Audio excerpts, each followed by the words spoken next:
मुझसे मिलने आया। फाटक के बाहर मेरी प्रतीक्षा कर रहा है।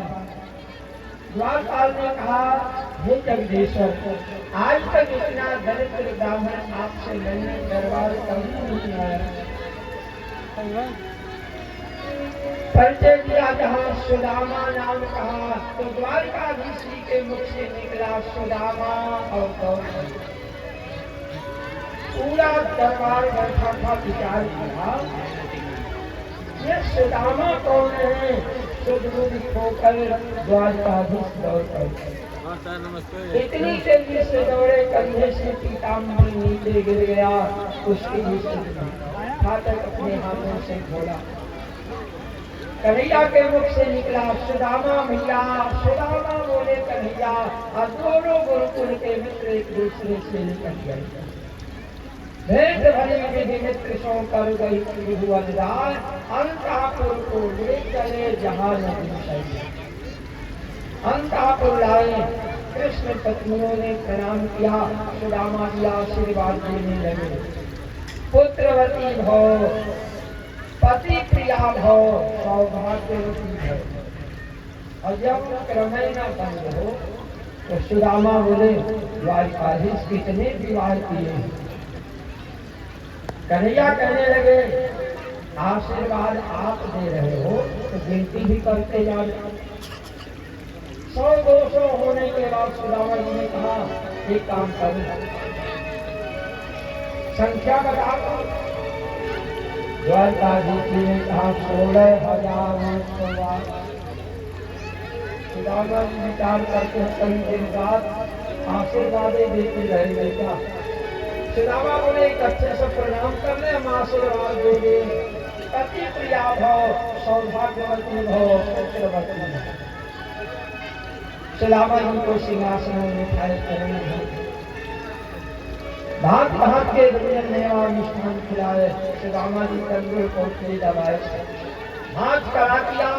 द्वारकाधीश देखना रे, कपड़ा पुराना था, फट गया और वो चावल बिखर गया। द्वारकाधीश ने एक मुट्ठी हरी भर दियो, तीनों मुख में डाल, चबल चबाल करने लगे चतुरानंद त्रिपुरा।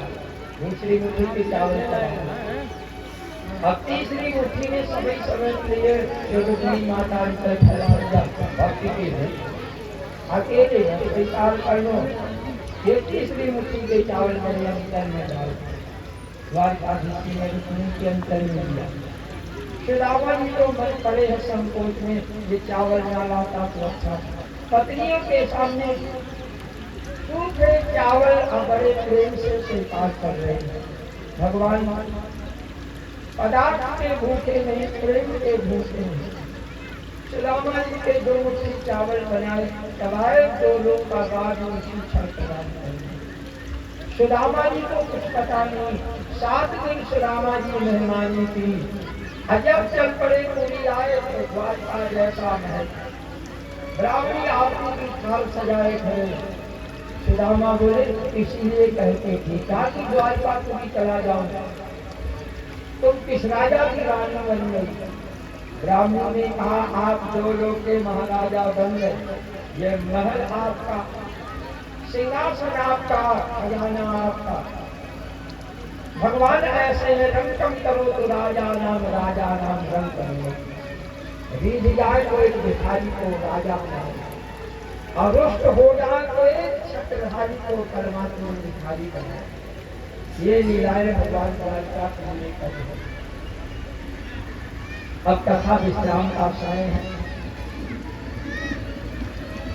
आप राम कथा का आगे आनंद प्राप्त करेंगे। मानस मन रेखा जी के द्वारा आप राम कथा का रसास्वादन करेंगे। भगवान द्वारकाधीश द्वारकापुरी में रहकर करी लीलाएं, उन लीलाओं का 7 दिन में वर्णन कर पाना बड़ा समय। जितना अधिक से अधिक हो सका हमने सुनाने का प्रयास किया, लेकिन ये प्रयास हमारा जैसे सूर्य को दीपक दिखने उसके समान। आप प्रभु श्रोता हैं, 7 दिवस की भागवत कथा में पहले बतलाया था, ये भागवत कथा मनोरंजन का विषय नहीं है, ये मनोमंजन का विषय है। इससे मन का मैल धोता है। कथा में एक ही आपको चुटकुलानी सुनाना होगा, जो भी संगत रहा वो भी सीमित, अधिक से अधिक आपको कथा सुनाने का प्रयास किया, लेकिन 7 दिन की अवधि भी कम है। तो उस समय सुखदेव जी ने देववाणी संस्कृत में सुनाया था और सम्राट परीक्षित ने संस्कृत में ही श्रवण किया। इस भागवत का मूल पारायण जिसमें 12 स्कंध 333 अध्याय है, 18,000 श्लोक है और उनका मूल पारायण पाठ से ही परिपूर्णता होती है। जो पाठ में है ये हमारे सबसे छोटे भैया हैं, जो मूल पारायण पाठ का कार्य परिपूर्ण किया। वैसे आपसे आज पढ़ते हो यार, इसमें परिचय नहीं दिया। हमारी जन्मभूमि है पृथ्वी, हमीरपुर जिला मौधा तहसील, पड़ोसी जो गांव है वो कपसा है, 2 किलोमीटर इधर, सिजवाही है 2 किलोमीटर। टिकरी बुजुर्ग हमारी जन्मस्थली है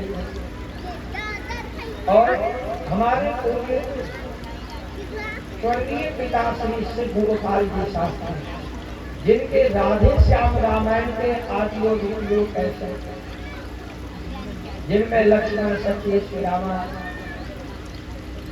चरित्र कृष्ण जन्म अनेक प्रसंगों में, जिनमें लक्ष्मण सत्य सुलोचना सत्य लव कुश राधे श्याम रामायण की कैसे आज भी उनके यूट्यूब चैनल से भक्त सुनते हैं।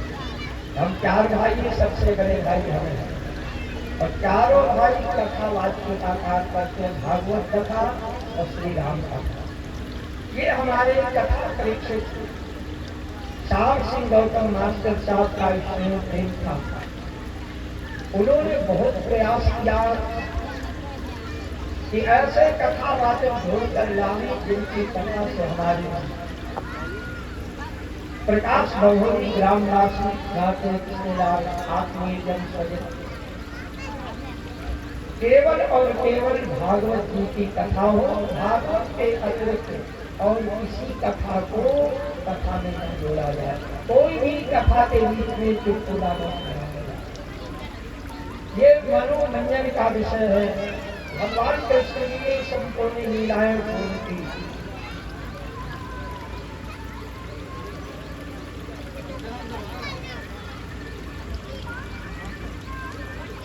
भगवान श्री कृष्ण